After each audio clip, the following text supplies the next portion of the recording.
Salut! Bonjour! Bienvenue sur ma chaîne YouTube. J'espère que vous allez bien. Si vous n'êtes pas encore abonné sur ma chaîne YouTube, merci de vous abonner, de commenter, de liker. Merci beaucoup pour votre soutien. Quand il y a la prévention, surtout la prévention mentale, ça aide beaucoup. Une fois qu'on tombe malade, on pourra mieux se relever par la force mentale. C'est-à-dire qu'il faut être aguerri. Ce n'est pas juste des paroles, mais des actes aussi. Une personne est malade, vous lui apportez son soutien, que ce soit le soutien physique, le soutien moral, le soutien financier, et va pouvoir s'améliorer dans la dépression si elle tombe dépressive, si elle est dans le burn-out pour des femmes qui accouchent par exemple, qui se retrouvent seules, le mari est parti, il se retrouve avec un enfant tout seul, un bébé qui n'a pas de moyens financiers exorbitants, en tout cas le minimum pour pouvoir s'occuper très bien de son enfant. Ces genres de vidéos où tu lui apportes ton soutien, peu importe la somme que tu apportes à cette personne-là que tu lui donnes, c'est déjà quelque chose qui va lui remonter le moral, qui va lui réchauffer le cœur et qui pourra dire que voilà, même si je n'ai pas des millions,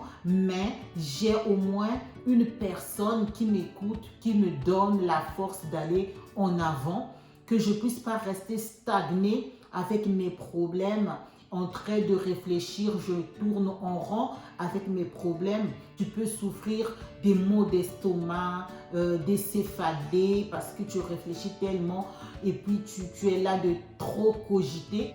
Tu vas souffrir de l'obésité parce que tu vas te dire que je vais manger tout ce qui passe devant mes yeux pour pouvoir oublier. Donc tu ne fais pas de tri. Et donc, comme ton cerveau, il est perturbé et que tout ce que tu vas ingérer, le corps va le prendre comme une forme de se doper. C'est la boulimie. Tu vas manger, tu vas prendre du poids, tu vas plus t'aimer quand tu vas te regarder devant le miroir et tu te dirais peu importe parce que ma vie n'a pas de sens. Ça, ce sont beaucoup des formes de traumatisme, de stress par rapport aux problèmes qui peuvent nous arriver.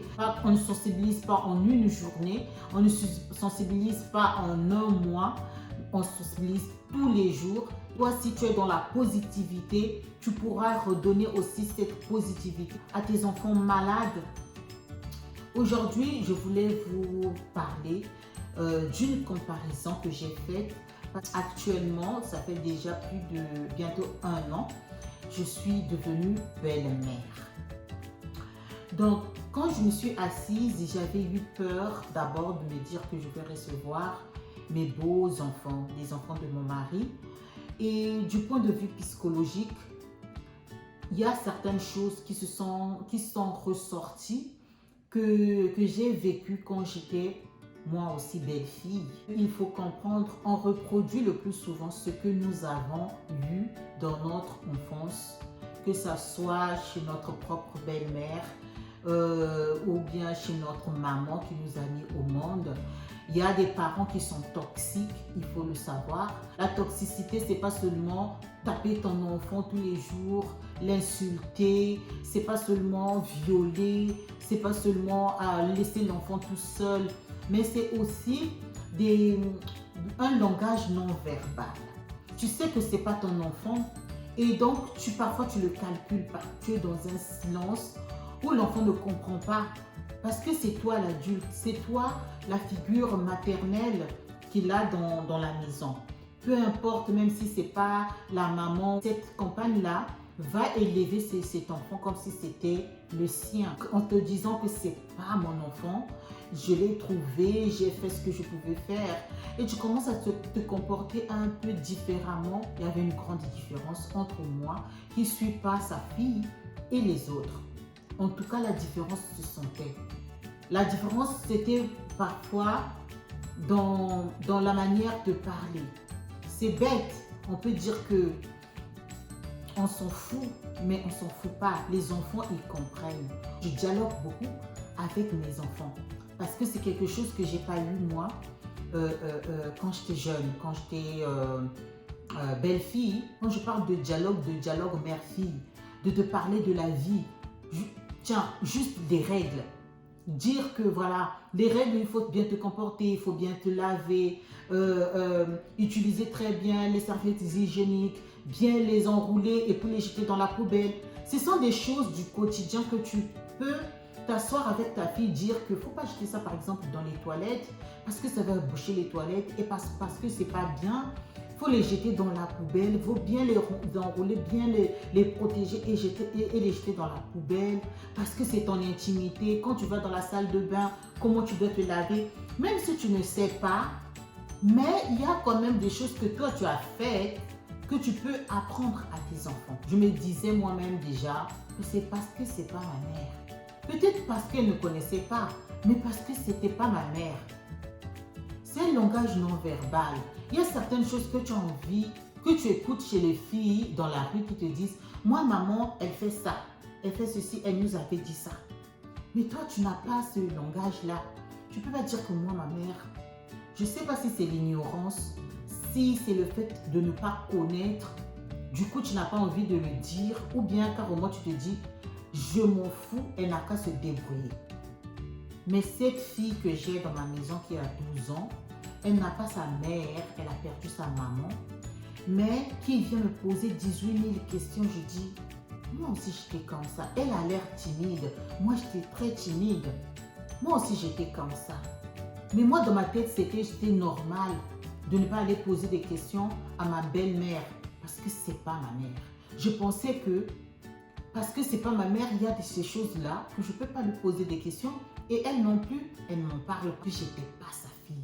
Pour moi, elle s'en foutait. Je ne comprends pas, je lui dis non, ça je ne comprends pas. Je vais chercher de comprendre et puis je viendrai vers toi pour t'expliquer. Est-ce qu'il fallait que je grandisse, que je sois belle-mère à mon tour pour pouvoir comprendre ces choses-là?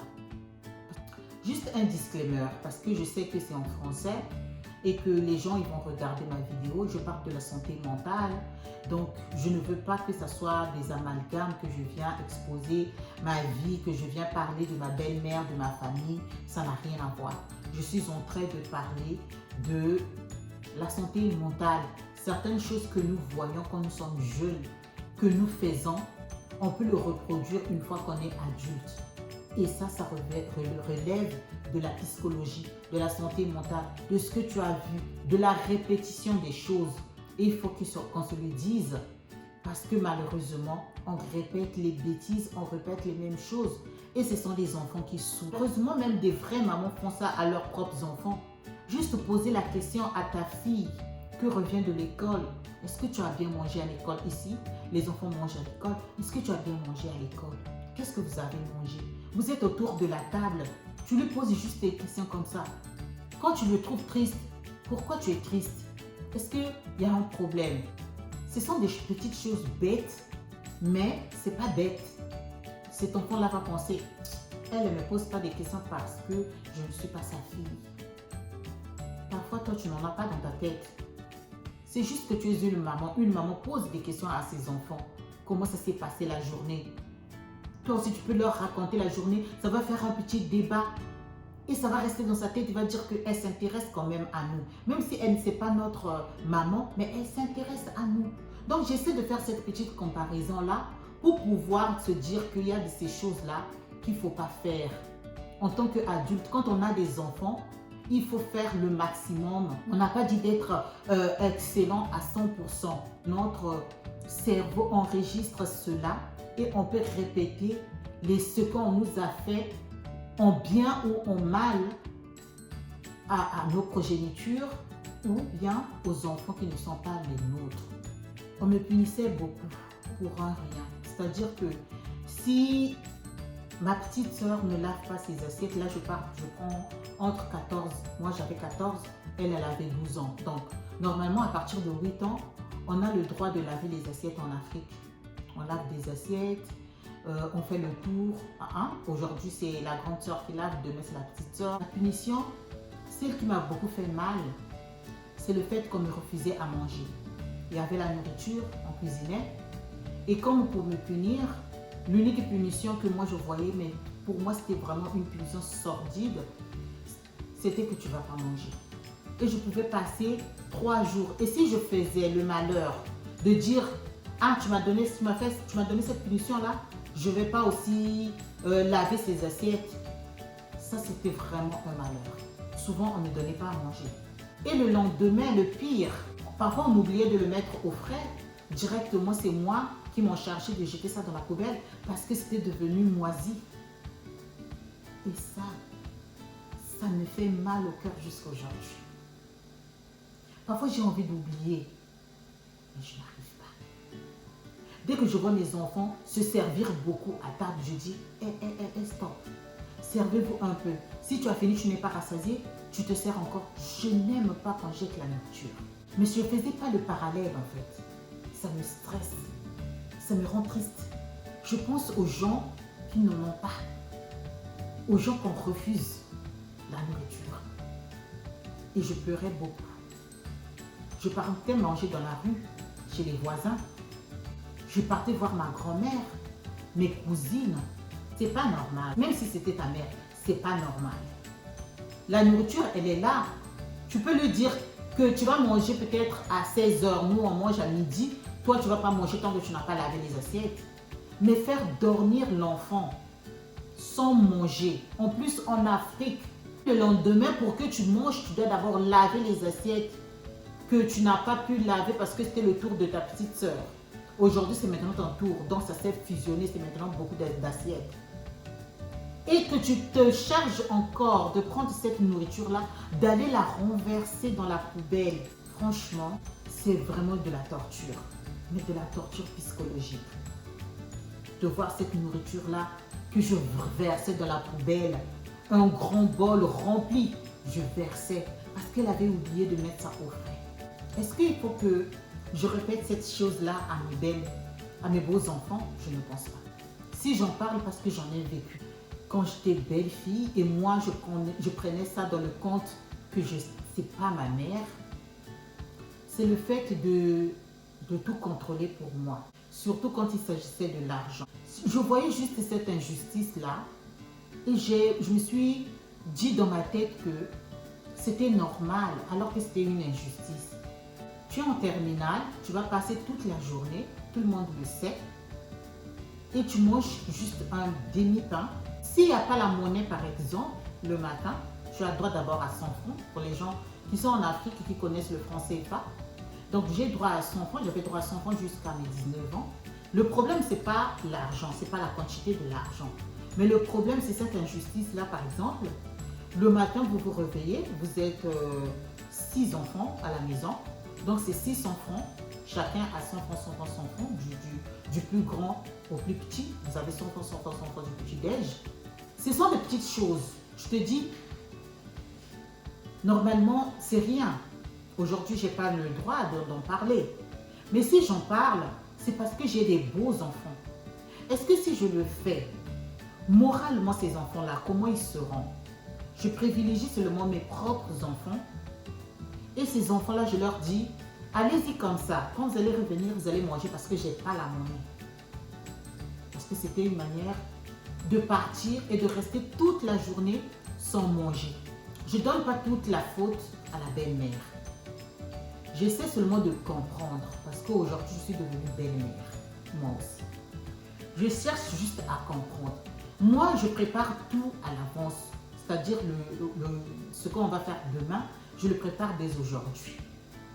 Je range les habits, nous tous on le fait ici en Europe. En Afrique, c'est pas comme ça. Tu te débrouilles.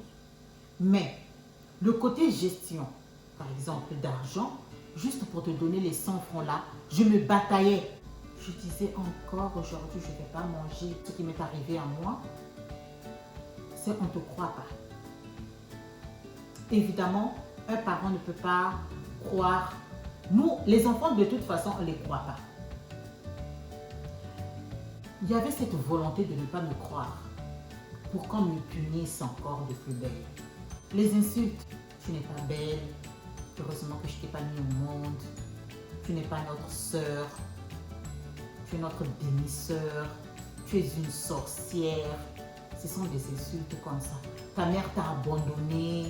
Quand je compare avec mes enfants, mes beaux enfants qui sont... Si je dis une chose pareille, ces enfants-là, comment est-ce qu'ils vont grandir? Le pire, c'est quand on t'insulte devant tes propres petits frères et sœurs. Ils ont maintenant 20 ans, 30 ans. Et ils t'écrivent ça sur les réseaux sociaux. On t'envoie Kiakata, que tu es une sorcière. Tu te poses des questions, tu te dis, waouh, ça c'est ce que j'avais écouté quand j'étais jeune. Avec les adultes, aujourd'hui je les écoute dans la bouche de ceux qui ont emmagasiné cela. Donc si eux, ils ont ce pouvoir-là de me le répéter, imaginez moi qui les ai subis. Je veux pouvoir le refaire avec les autres enfants. Et donc je m'efforce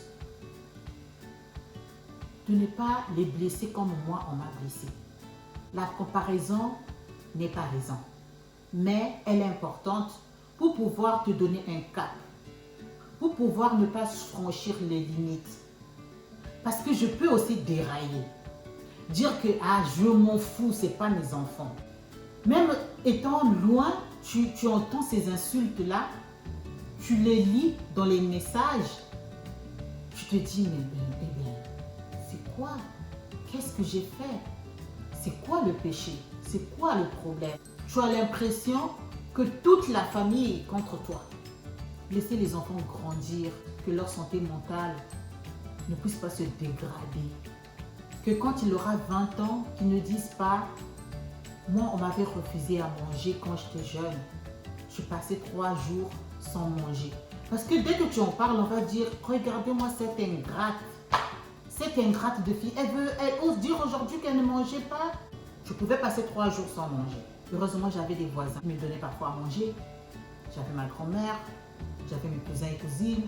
Mais ces petites choses que tu as vécues tous les jours, que tu as normalisées dans ta tête, mais parfois ça te fait mal, parfois tu te dis bon, c'est normal, tu vas grandir. C'est pesant pour un enfant. Merci beaucoup les amis. Soyez connectés, abonnez-vous si vous n'êtes pas encore abonné, parce que je donne des conseils sur la santé mentale. Donc, je fais un petit point, mon témoignage de belle-fille à belle-mère. C'est ma vie, c'est la santé mentale. Hasta luego, muchísimas gracias. Ciao, besos. Mwah.